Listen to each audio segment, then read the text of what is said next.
सबने IC-814 के बारे में सुना है, मोटा-मोटा सबको पता है। I want to understand in detail IC-814 का जो पूरा किस्सा हुआ था, क्या हुआ था, कैसे हुआ था एंड इतनी बड़ी लैप्स कैसे हुई कि आप अफ़गानिस्तान में जाके इंडियन एयरलाइंस की प्लेन वहाँ है, पाकिस्तानी टेररिस्ट हैं अंदर एंड अफ़गानिस्तान भी कुछ नहीं कर पा रहा है। मैंने रिसेंटली किस्सा सुना है जो मैं कहीं आपको शेयर तो नहीं किया अभी तक।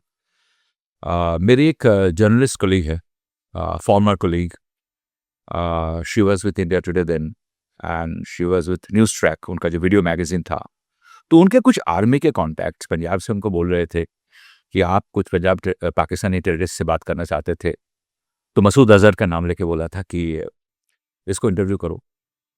तो क्या था, ये विंटर का टाइम था and they were I mean my colleague, she was heading for year and holidays. तो वो शायद ऐसा कुछ सोच रही थी कि अगले साल जाके करते हैं, क्योंकि वो जो भी है मतलब कि टाइम कम बचा था उनके पास। And but the her source in the Indian army, he insisted अभी आके कर लो ना यार। तो उसने बोला, 2-3 बार पूछा उनको शायद। तो शी सेज कोई जल्दी है क्या? दिस इज छुट्टी से आके करती हूँ ना, तो उसने बोला but why are you insisting I do it now? तो उसने बोला वी हैव अ सेंस कि कुछ होने वाला है। This will give you goosebumps. When I heard it I got goosebumps. कुछ होने वाला है मतलब? कहते हो सकता है जेल के अंदर कुछ राइट वगैरह हो गया, ये सब होता है, क्योंकि हम लोगों ने भी सब किया है पाकिस्तान में। हो सकता है जेल में राइट हो जाए, कुछ हो जाए, इसको कोई मार दे। जो उनके आदमी यहाँ अंदर रह रहे हैं, उनके स्लीपर सेल्स के, उनमें से कोई आके मार दे इसको। We don't know, there are all kinds of intelligence on this guy. बाद में होगा, नहीं होगा, वी डोंट नो। तो शीस क्या हुआ? ऐसा कुछ नहीं होगा।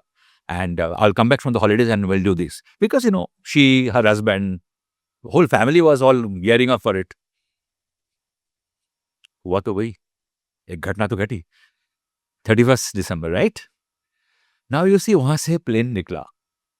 What is most talked about is कि जब अमृतसर में प्लेन लैंड किया, that was courtesy Sharan the pilot. जब अमृतसर में प्लेन लैंड किया तो यही बार बार बोल रहे थे, there all kinds of people were in talk, the chief of RAW, the security heads, the police heads of Punjab, the BSF, everybody was talking with because they're mostly backbits and all। वो आपस में बात कर रहे थे क्या किया जाए एंड एक क्राइसिस मैनेजमेंट टीम तैयार किया गया था दिल्ली में, जिसमें जसवंत सिंह वगैरह प्राइम मिनिस्टर खुद उसको लीड कर रहे थे। वहाँ डिस्कशन ये सब कुछ हो रहा था कि क्या करे क्या करे क्या करे। इसमें अहम बात ये था कि एनएसजी जो है उनको आप प्लेन के अंदर भेज दो। There is no other way, NSG has to go. लेकिन डिस्कशन खाली यही हो रहा था कि कैजुअलिटी कितना होगा, क्या हम इसके लिए तैयार है, जिसमें जो पॉलिटिकल डिस्पेंसेशन है वो डिसीजन नहीं ले पा रहे थे।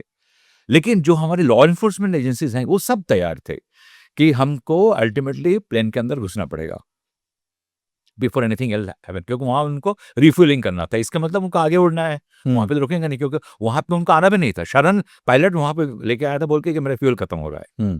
उसके बारे में एक कंट्रोवर्सी था जिसके बारे में लोगों ने बात भी किया है एट सम लेवल एटलीस्ट, कि आरएनएडब्ल्यू के एक सीनियर ऑफिसर जो नेपाल में पोस्टेड थे, वो ईयर एंड पे घर आ रहे थे। Shashi Bhushan Singh Tomar, he was a very senior officer, he was inside, किसी को नहीं मालूम था। सीट नंबर 16C शायद।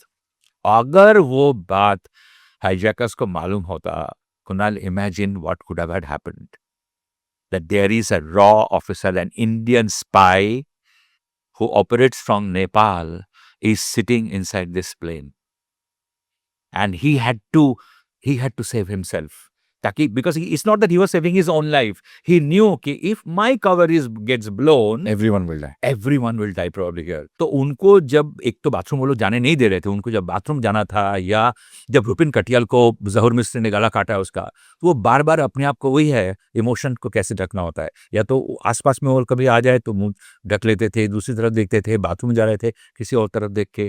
जब रुपिन कटियाल वाला किस्सा हुआ, कुछ लोगों ने जाके ऑब्जेक्ट करने की कोशिश की, he sat quite, although he was far better equipped to to negotiate. negotiate with them all these things। and तब तक negotiate 3 negotiators तब तक वहां पहुंचे थे। even for them it was a surprise if they had recognized him there, including Mr. Ajit Doval। एक ये था। लेकिन उससे और एक सज्जन थे who was the owner of one of the owners of De La Rue, जो बैंक नोट्स होता है उसकी जो पेपर है उसको बनाते हैं, it's a Swiss company. He was also inside, and I think his name was Robert Gyori.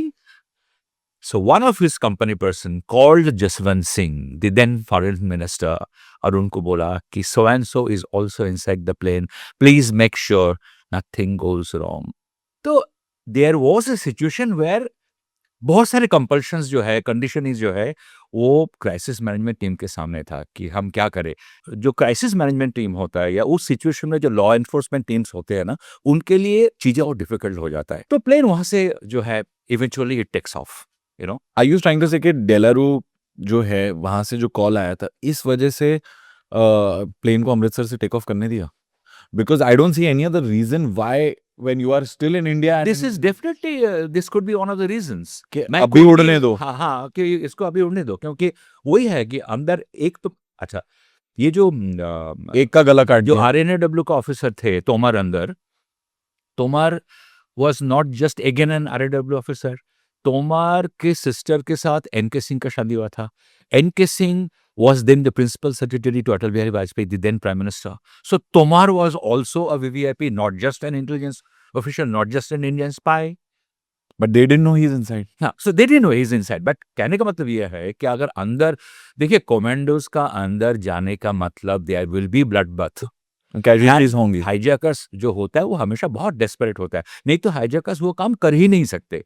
वो मेंटेलिटी जो होता है उसमें डेस्परेशन एक होता ही है. वो होता है ना सर में कफन बांध के आए, वो कुछ भी करेंगे, वहां लॉजिक नहीं काम करता है, नहीं तो हाईजैकिंग क्यों करेंगे. Correct. So the thing is वो जो ब्लड बथ होगा वो किस हद तक होगा, वो कितना कॉस्ट हमको चुकाना पड़ेगा, ये डिसीजन लेना आसान नहीं होता है. तो फिर जो है वो जम्मू जेल से किसी को निकाला, पंजाब जेल से किसी को निकाला, उनको लेके आए और उनको जो है पाकिस्तान लेके जाना था.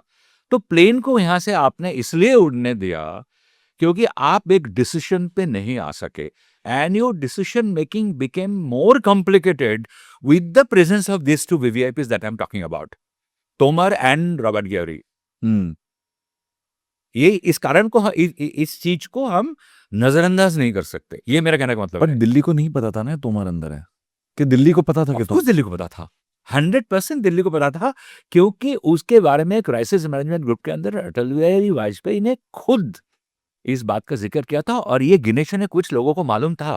पहले ये बात अगर आप मान ले तो आरएनएडब्ल्यू के एएस दौलत थे, या पंजाब पुलिस के जो चीफ थे, या आईबी का जो चीफ थे. I think IB chief then was I am forgetting his name, the south Indian person.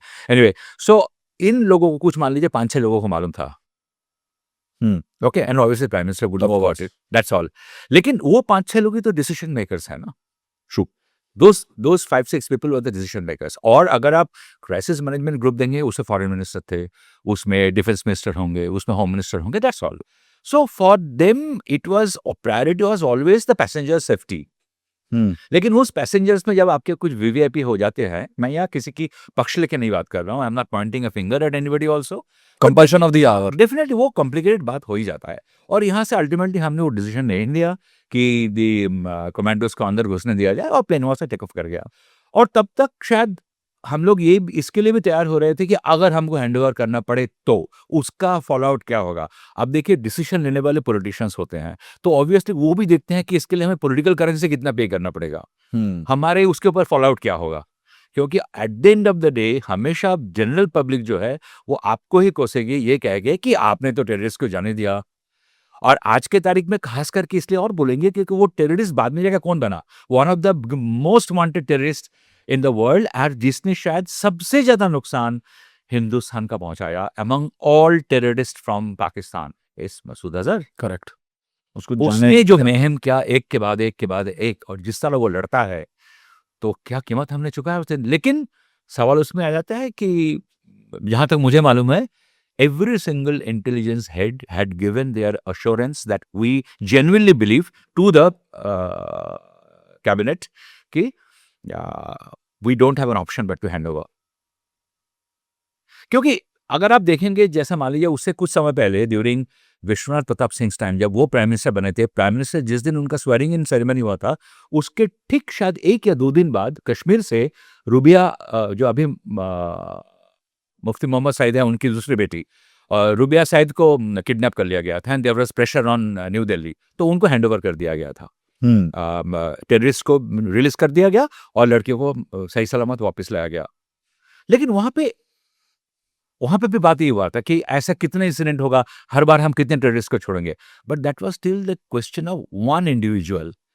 आपने उसकी जान बचाने के लिए या उनका फैमिली का कोई पॉलिटिकल प्रेशर होगा, जो भी होगा, they are one of the most powerful families of Kashmir, आपने उनको बचाने के लिए यहाँ से कुछ दिल्ली टेररिस्ट को आपने रिलीज कर दिया जेल से।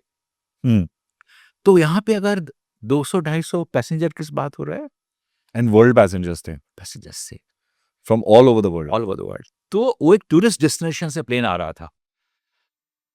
सो उस वो सिचुएशन समझिए कि वो कितना ज्यादा डिफिकल्ट होगा आपके लिए एक कोई ठोस डिसीजन लेने में। It was not possible. और तब तक ऑलरेडी ब्लड बहना शुरू हो, I mean blood was it was already bleeding the incident with the death of Rupin Katiyal. कैसे उसको बेरहमी से वो स्कैल्पेल से गला काटा था ना उसका जॉर्ज बिस्तर ने, जो वहां डॉक्टर नाम लेके घूम रहा था। So coming back to this कि और कोई उपाय इनके पास, और कोई चारा इनके पास नहीं था। और अल्टीमेटली वहां जाके भी ये हुआ था, मतलब कि जब ये लाहौर में जब प्लेन उतरा कंधार जाने से पहले, तो वहां पे कुछ बैग हैंडओवर हुआ था। तो इट इज बिलीव दैट उसके अंदर ग्रेनेड्स था, उसके अंदर गन्स थे, क्योंकि पहले जो टेररिस्ट थे वो उनके पास चाकू था। They didn't carry a gun, you know, correct. Fire arms उनके पास नहीं था, क्योंकि वहां तक तो मान लीजिए जो नेपाल एयरपोर्ट के सिक्योरिटी है, देवर आई वुड से कि उसको ये लोग पेनिट्रेट नहीं कर पाए थे, probably that would be the reason to avoid that. लेकिन वहां पे हैंडओवर हुआ था, कुछ बैग दे पहुंचाया गया था उनके पास। तो इट इज सस्पेक्टेड, किसी ने अपने आंख से देखा नहीं कि उसके अंदर ग्रेनेड या गन्स वगैरह थे उसके अंदर।